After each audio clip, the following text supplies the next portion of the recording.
the most vulnerable right now. We're using them as but our district is our first and now to give you an idea of what District 75 is, most of these kids are in ICT classrooms, which means it's an inclusive classroom where there may be typically developing children, but there are children in the classroom that need a lot of support. Their body in space needs support to be regulated. Therefore, their bodily fluid, their bodies themselves, anything that they need a lot of support, and that's why they're in this district.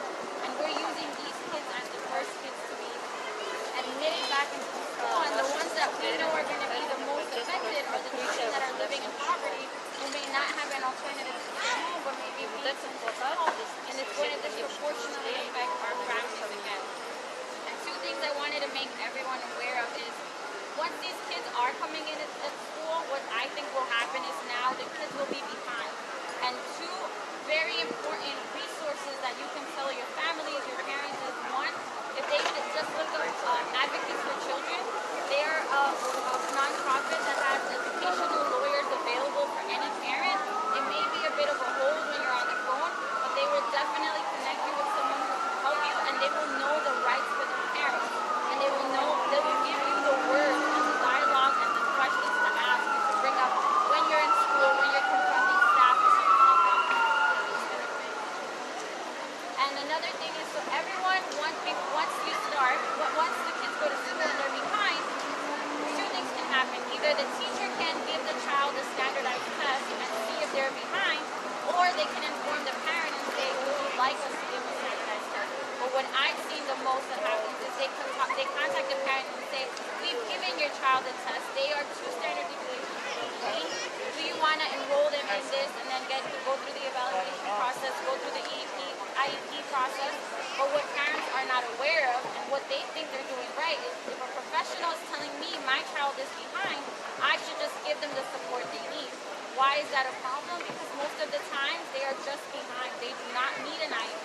And what happens is, once the children enter the IEP and they get an IEP assigned, their chances of graduating and going into college are only 10%.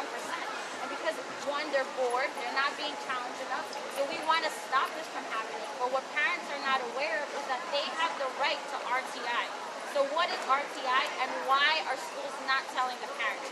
RTI is supposed to be a step between special ed. It's supposed to be a 3 to 6 month kind of like grace period where we see if we put A, B, C, D, E accommodations in place to have this child given extra support and they progress, we know that they just need to fill in that gap. We need to bridge that gap and they're going to succeed.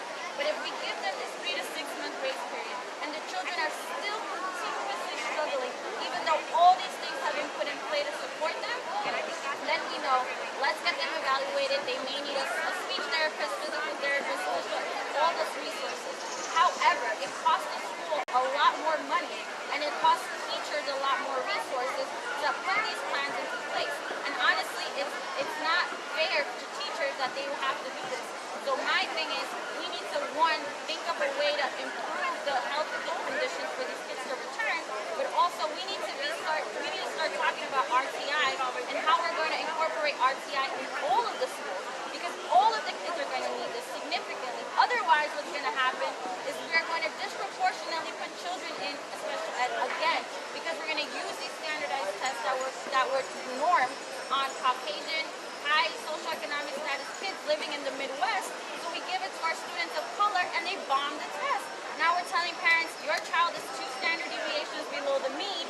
Either you give them these services or they're going to fail. And as a parent who doesn't know their rights, who doesn't know that it is illegal to give a student a standardized test without their consent, will be concerned and will believe the educator that's telling them this. And sometimes schools would often prefer just give them the special services, give us more money, because for every child that has services, the school will be receiving more funding. So if we can advocate for these kids, if we can advocate for these parents, if we can let parents know their rights, you have the right to RTI. You should be demanding that your child get a 3 to 6 month grace period where we give them all these extra services, and all the parent associations that are at the schools should be using their funding not only to support the teachers and the kids, but demanding that the school put in some sort of RTI team, because now we're going to need specific teams to support these teachers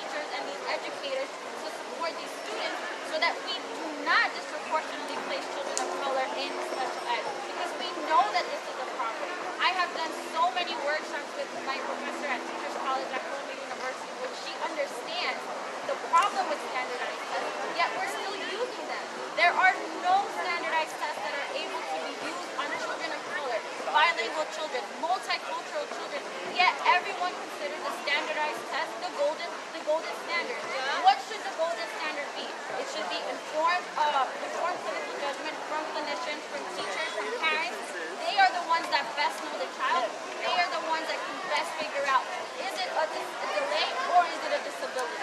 But no standardized test can do that. But what's the easiest thing to do? Give them a test, torture them for 3 hours, the child bombs the test, let's put them in special ed. So I wanted everyone to know the two things, that these tools that we have that are really big weapons against the system. One, we call advocates for children. Easy Google search, you get their number. It may be a long time wait sometimes, but this is because they have good quality services. So we have all the parents that I service, I always give them this resource and say, call them. They know your rights more than I do, more than anyone at your school will tell you, because sometimes it's not in the best interest of the school to tell you the right thing to do. So you need to call advocates for children, people who we know are going to be there to have your back. So one, we tell parents to use advocates for children, and two, we need to start having these conversations around RTI, because most schools will not have them. I have told parents this before at JFK, John F. Kennedy Onassis High School, and the staff actually told me, Grace, can you please stop telling parents about RTI, because we don't have the resources in play to give that support. So just let them get the IEPs, let them get the services elsewhere, or another way. But we need to advocate for our kids, because we are going to continuously put children of color into special ed, and this inhibits their right to higher education, and then we are just hurting a population that's actually gifted and talented, and we're suppressing their growth. And now with the pandemic, it's just going to get worse. This was all happening before the pandemic. Post-pandemic, post-COVID, it's going to be terrible. So if you know anyone who might need that resource, make sure to advocate for them. Tell them, call advocates for children. So think about it, RTI. Now I'm going to hand it over to another teacher. And at the end, if anyone has any questions, feel free to approach us. Hey everyone, how y'all feeling? Thank you. That was How y'all feeling? So, first and foremost, my name is Bridget Brantley. I am a former educator, but I'm also a parent of a child who is going to be attending the lovely plan this man has came up with. Right, because I don't even understand how you got this figured out. Because I'm still trying to figure out, because you couldn't get it together 5 months in, and you got it together in 2 days. But then it's like, this is something that's been affecting our school system since before the pandemic. Let's just keep it. If we're gonna keep it real. We've been not having no funds. We've been using half of our salaries to fund our classrooms. We've been telling custodians there's bugs in our classrooms. We've been in our classrooms where we had to basically open up our doors and rely on another classroom whose windows is open so you could get that air flowing. Here's my thing. I don't feel it's safe. I am a single mother. I stay with my mom. She's of age. And I know that if I do decide to get employment and go back to the schools, my son is going to a different school. I don't know if his school safety protocols is going to align with whatever school that I get a job with safety and protocols. Another thing, we're not thinking about these traumas that these children are facing. We all know that we are the real parents for our students. When they walk in our school buildings from 7 a.m. to we leaving out that building 6 p.m., we are the parents. These are our babies. And I'm going to be able, if I can advocate as a parent and as an educator for my kids' safety, I'm going to do it with no questions asked. It's not safe. At the end of the day, Carranza, you go home to your house and your picket fence. I go to the South Bronx. You get what I'm saying? I got to commute to work. At the end of the day, it's mind-boggling, and they're under this delusion that we got it together. You need to come up to these schools in the South Bronx. You need to come up into these communities and see what these buildings look like. These custodians are putting their life at risk for us as educators, and we as educators are putting our life at risk because for our students. We all seen Jurassic Park, right? Everybody sees it. You see what happened when you opened up that Jurassic Park. It didn't work out. I didn't sign up to be a martyr. That wasn't in the job description. I'll stand between a bullet and my student. But I can't stop COVID. If I'm dead, my kids cannot learn, and my kids cannot learn if they're sick, and that's what it boils down to. So I tell you, Mayor de Blasio, you need to go back to the drawing board, have conversations with real teachers that are in these communities, that are in these neighborhoods, that service these brown and black children, because I don't know where you're getting these data from and all these stats from. It don't work. It don't work for me, because I don't know who you speaking to, because last time I checked, a school that's down the block from me closed. But you were just doing a photo op talking about it was safe. What changed? You send teachers back September 8th. You thought you was going to be ready? Y'all really thought that these teachers was going to be ready? You barely take care of us when we're in school as it is. And now you're forcing District 75, a district that has the highest needs, that gets the most funding. It's all about dollars. And them District 75 students are not dollars. They're more than their OSIS number. They are children. They are human beings who have the right to decide how they want to learn. Because at the end of the day, I'd rather my child be plugged up to a computer distance learning than plugged up to a ventilator fighting for his life. And that's all I got to say. Lastly, shortly, I am trying to find an event space. I'm going to be doing something, a virtual academic seminar, because you put these, I'm a product of the at-risk youth population. I'm a product of when I was graduating, half of my graduating class did not make it. So that means some of them do not know Google Classroom, don't know Blackboard, don't know how to submit a Google Doc.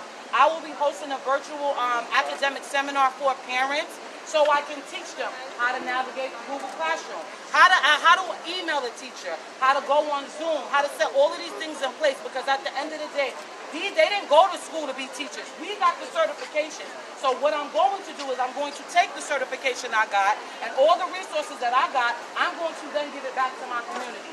And if I don't care if it's free, it is what it is. If I got access, my kids got access. If I got access, my community got access. If I got access, you got access, you got access, you got access, we all got access. And this is what access looks like.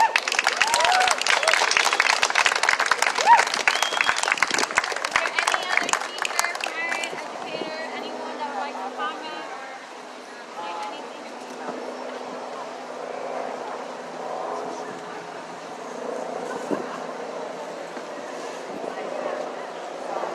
Alright, I'll say something.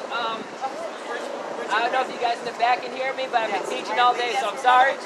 I used to say that, it only takes one, but I'm looking at this sign and clearly it's not. Ask your child's school that can they afford to lose a teacher? Can they afford to lose a parent? Can they afford to lose another colleague due to COVID?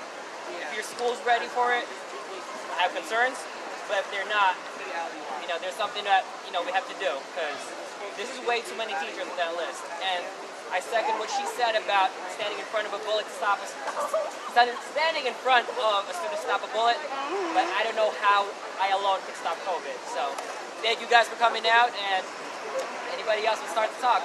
Go for it.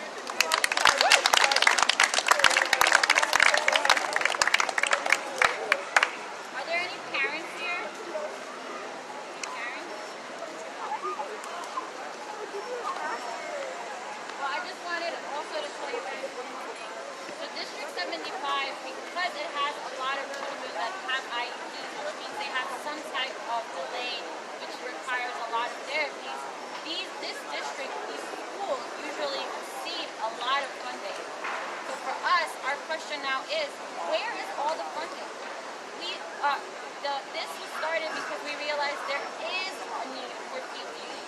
But if there is a need for PPE in District 75, why haven't we fixed this first before Monday's reopening of schools? There's also 3 levels of the reopening. High school students are the last to go back to school. To me, why don't we send, if we're going to do this, maybe high school students should be the first ones to go in, because they're the ones that actually can be the most disciplined. They understand that if I have a Paw Patrol mask and you have a Spider-Man mask, it is not okay to switch masks just because we like each other's masks. They can understand that. They can understand that we have to use hand sanitizers, and after 3 times that we use hand sanitizer, it will no longer work. We need to wash our hands. But these kids will not. And we already have a shortage of paras. What's going to happen now when there's more paras just to be controlling the environment? But not only to mention these small, crowded classrooms, but we should be thinking if we are going to be opening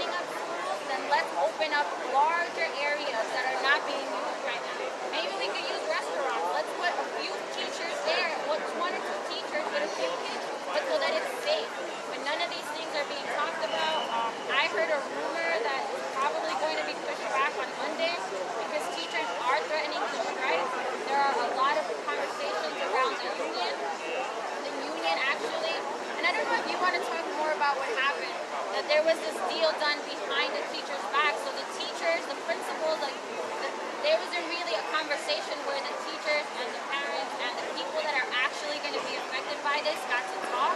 They just kind of did a deal behind the teachers' backs. So we want to bring awareness to this, right? So that people think, oh, we want to open the schools. We don't. Most people actually, in fact, do not.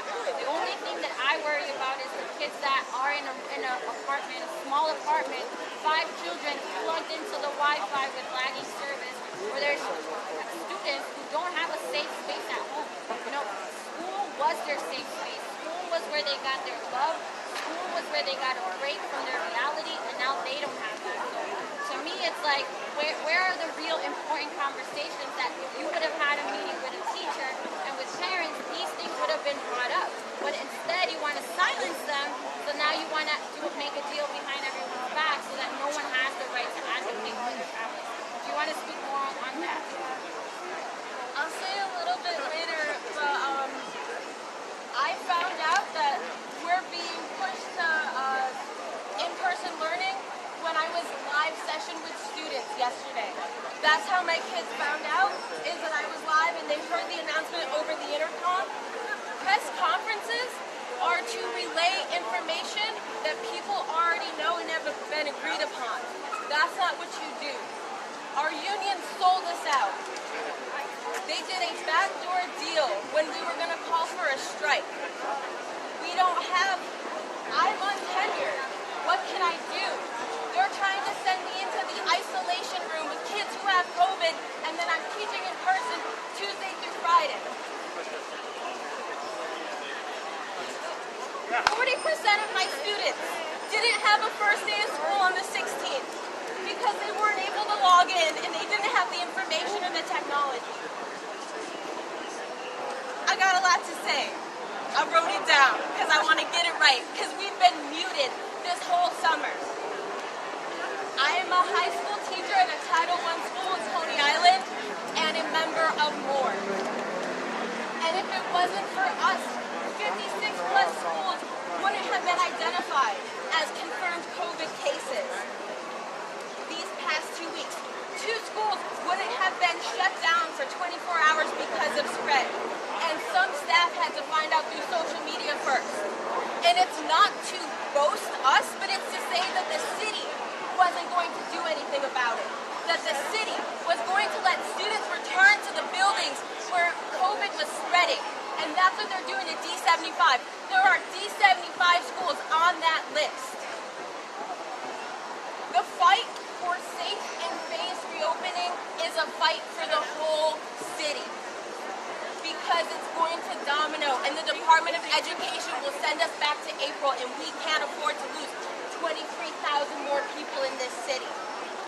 I returned to a building on September 8th that has Hurricane Sandy damage that has never been fixed, that has mouse shit on my classroom floor that is still there. I have cockroaches in my bathroom. Last year we had to get rid of multiple microwaves. As she said, these are long-lasting problems. Title I school means that I serve a low-income population. Our students don't have art classes. Our students don't have sports. They have to go to another high school for that. We don't have electives. There is no real ventilation. There are broken sinks. There's lead pipes. Here's what the ventilation means. You need airflow. You ever been in a stinky-ass classroom after lunch, right? That's because there's no airflow. You need 2 windows across from each other so the air can move. The European city has approved rooms with 1 window that can open 2 inches. That's not ventilation. We have isolation rooms where students that may have a cold or COVID are going to be sent to.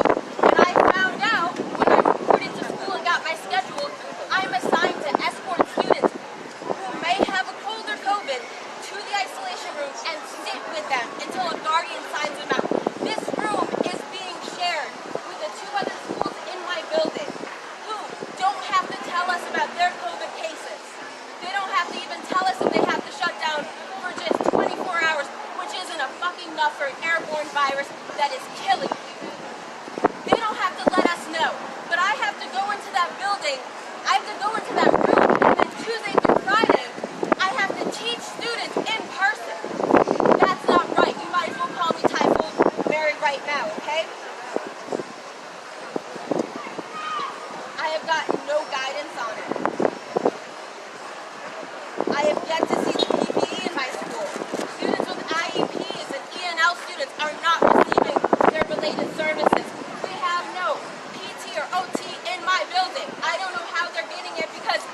when we're in school for in-person learning, it's not going to be co-taught. That's illegal. There are some schools where they have excess, laid off all their E&L teachers. So they're going to have no E&L teachers in this school. That's not right. That's illegal. 30% of my students are E&L students. The hybrid model is racist.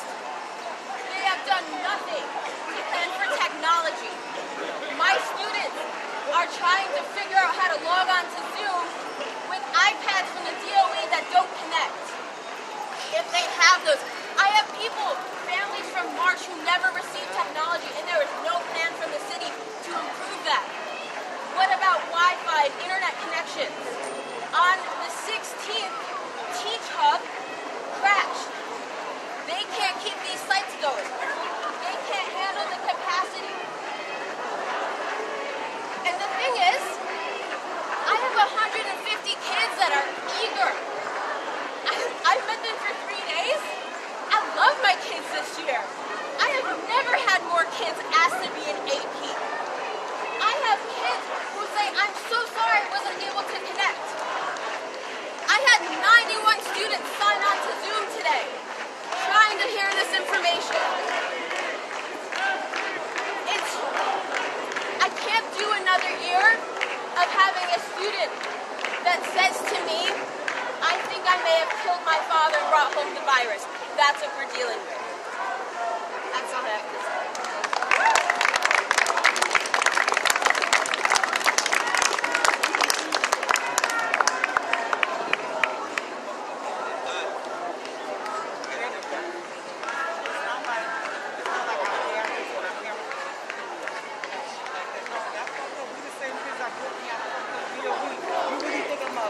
If I grew up in the fucked up DOE system, you think I'm gonna let you let me teach you the fucked up DOE system? Nah. It said fool me once. Okay, guys, I'm gonna go ahead and take the stream down right now. I'll be